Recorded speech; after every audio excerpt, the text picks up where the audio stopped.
Hey gun people, you damn YouTube censoring gonna block my video. Anyway, those who have been watching know what I'm talking about. This is a shooting that kind of goes pretty quick. I'm just gonna kind of pick apart some of the officer's possible errors, things he could have done better, and just the magnitude of police, the police state we live in here. So let's get to this traffic stop here.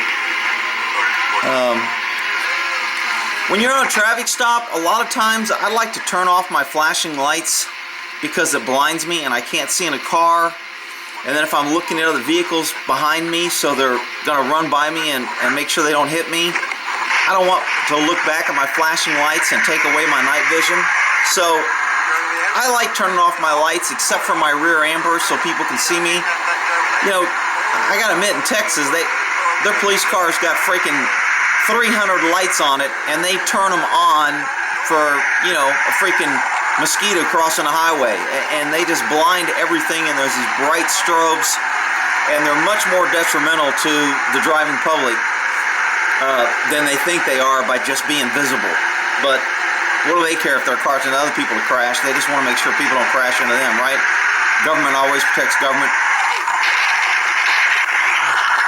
So we'll go back a little bit since I was yapping and kind of didn't point out a couple things here. So the officer approaches. He's talking. He's got his back to his car. The guy's in there. Black guy. Sorry. This shooting just happened. And he shot a white officer. Not a hate crime. Only if the colors were reversed. Anyway, so he's wearing a gray hoodie. I know, stereotype of a hoodie. How does a stereotype become a stereotype, Rick? Well, usually because they're true. When I was working auto theft or just about any job or any police assignment I was on, when I saw someone driving with a hoodie on, I automatically gave that car second looks. It's not normal to ride around with a hoodie. It's not normal to block your peripheral vision. Normally, when I see hoodies, it's because people are wanted, they're on parole, they don't want to be recognized, and they're up to no good. Rick, that's racist! I don't care if a white guy's got a hoodie on. Same thing. Hoodies conceal your identity, takes away your peripheral vision, it prevents people from identifying you if they know you, and it also conceals your identity if you do a crime. So, okay, take it for what it's worth. If you wear a hoodie, my spidey sense goes up. So, this guy's got a hoodie on. So, again, that's a clue. The officer approaches him. He seems like he's okay. I think the officer is left-handed. I see him turn his radio down. I don't know if you can see it, but I think he reaches for his radio and turns it down with his right hand. I don't know if he might have already done that and I missed it. Appear to be having a pretty routine thing. He's leaning, he's looking, he's very exposed here. My guess is he's not picking up any signals. Now, that does not mean the same as there are not signals that are being given. That just means he's not picking them up. I absolutely think if a guy's going to shoot you, there's going to be signals. He's going to be stalling, looking away, fidgety. He's got a hoodie on. There's going to be a whole bunch more signals out there. But this guy is not seeing signals. If he is, he's not reacting to them or changing his behavior. He's fully exposed, got his hands on the dash, kind of talking. He's taking this, again, as you do 20, 30 stops, especially if you're a road dog like this in uniform, just out writing tickets, looking for drunk drivers or looking for suspended license. You're going to do a whole bunch of stops, and most of them are going to go pretty easy. So the more you do something and it's easy, you get in a quick habit and you break those officer safety issues. So this guy isn't standing behind the door. He's not being safe. He's exposing himself because in his mind, he sees no threat.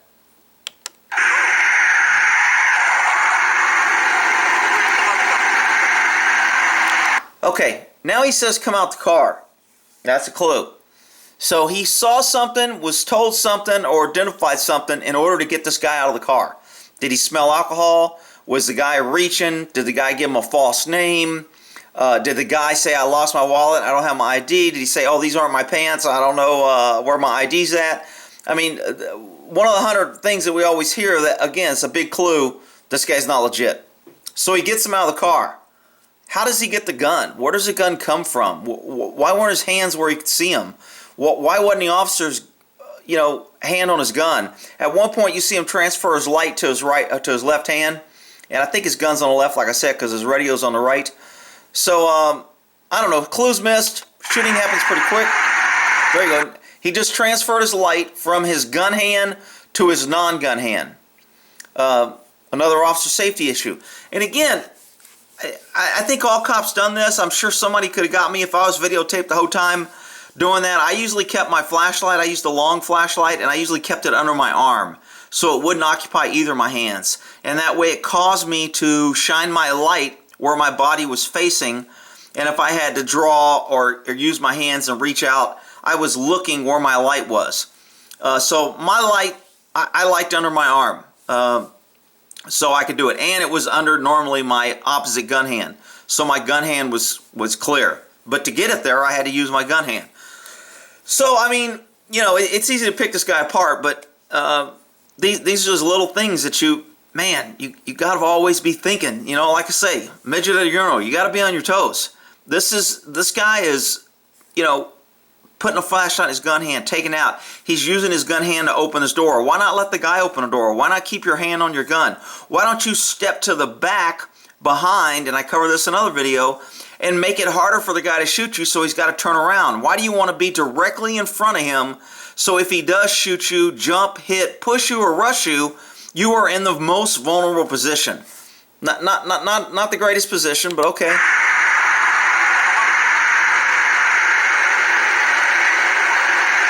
Gets on the radio. I don't know what he put out. Did he just answer that the guy's got a warrant? Did he just confirm that the guy was lying? Did he just confirm that the guy's name that he gave is a white male and he's actually a black male? I mean, again, don't know what's going on here, but we know it goes bad. He's hanging on to the door with his gun hand. He's helping the guy out. Rick, he's being a good officer. He's being polite. He doesn't want to be called a racist because he didn't help the poor black man with his door, and now all of a sudden the media will be out there taking pictures saying he's a racist.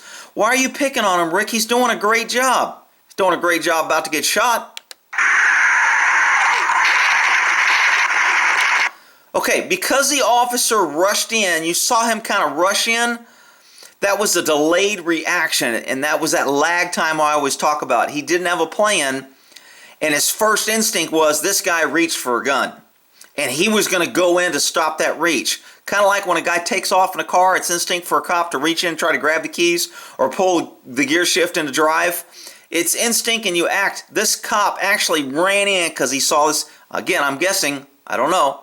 He saw this guy reaching for something, and he went, oh, don't reach, and he went in, and by the time he got in, by the time he saw the reach, said, I need to stop him, and moved in, the guy already had the gun pointed at him, was firing, so he had to abandon that plan and get the hell out of there and retreat.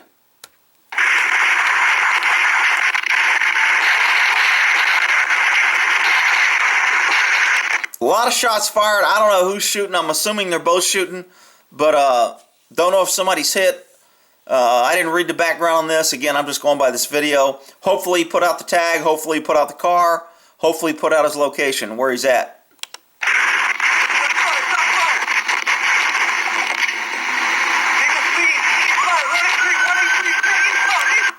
Okay, so he's yelling out eastbound. I think he's saying 183 or 103. That probably means officer needs assist or officer down or shots. It's some call that all the cops can regard to. He got out, shots fired. This unit comes by him. So obviously there was a unit close to, oh, you know what? This video didn't show it. The other video showed another unit passing him. It takes him almost a minute to get in his car and start chasing this guy. And now I want you to realize how many cops show up to this guy, how quick it happens here. I'm going to jump it forward. There's a cop. He's passing this slow cop who's going slow. Probably a woman. All right, 1, 2. So here, another good point. Cars are stopped. People are confused. You've got cops coming from both ways on this intersection. And right here, there's no place for the cop to go. So this guy is saying, hey, I can't go. I got a green light, but I see patrol cars approaching on my left and right, so I don't want to pull forward. This car wants to turn right, and it just freezes because there's so many cops. This car finally says, holy shit, when he starts honking his horn, he tries to go around this car, creating a traffic jam. They block the cop in, but they do end up eventually moving. I told one of my stories where I'm chasing some dude. This happened to me, and I had brake fade, and this was close, and my car fit through, but our mirrors crashed. And I took out some guy's mirror because I just couldn't stop. My brakes were out, and I was chasing this guy, and I wasn't expecting the intersection to be like this, and I was trying to watch the guy and which way he was going and get a street sign, and next thing I know, I'm like, shit, I'm trying to brake, and I take out a guy's mirror. So,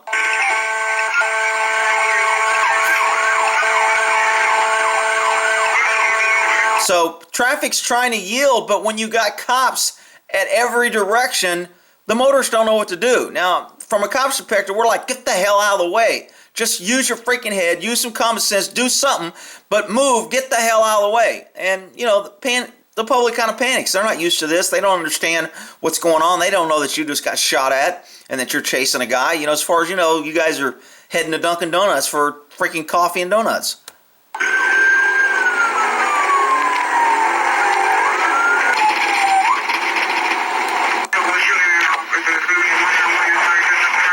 I wanted to go back here just to show how many cops here. 1, 2, 3, 4, 5. I think I counted 10 cops. You're here to see cars come this way.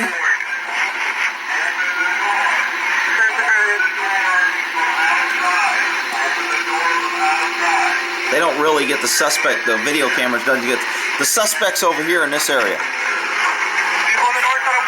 So this car pulls right in a crossfire. Happens all the time.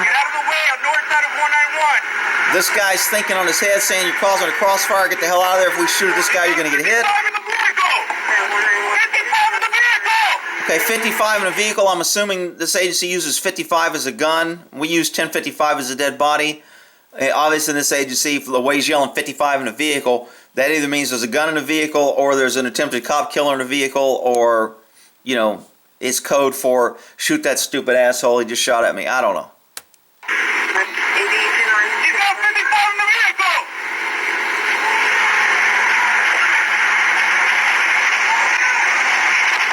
Okay, here, I got a problem here when officers tend to rush in. Okay, you don't run into a burning building. This guy's contained. He's stopped. You've got 10 different units. You've got 3 units in front of you that keep driving by. What is the rush to run from a point of safety, using your car for cover, run out into the open to where you're exposed on a guy that you know has a gun and has already shot at the cops? I don't get this. I mean, to me, this is your classic felony stop. When we did a felony stop on a bad guy that we thought was armed, we didn't approach the vehicle. Guy got out, put his hands up. We made him do a circle to make sure he didn't have a gun belt in there with his hands up, his shirt. We made him face the other way and back toward us a little bit, get him out in the open, then lay him straight down the ground, prone him out, so we can approach from the rear in a prone position. That way, if a guy's in a prone position with his arms and legs out, in order to reach for a gun or get up, you're going to have a lot of reaction time. He's going to have to bend his elbows. He's going to have to get his wrist up, pick his elbow. He's going to have to push off. He's going to have to use his legs to roll over and close. He can't roll over or move when his legs and arms are out. And that's a safe way. Now, why they want to go up on this guy, I don't know. Is he being uncooperative? I don't know. Was he shot in the shootout and he's in a car bleeding and he can't get out? I don't know.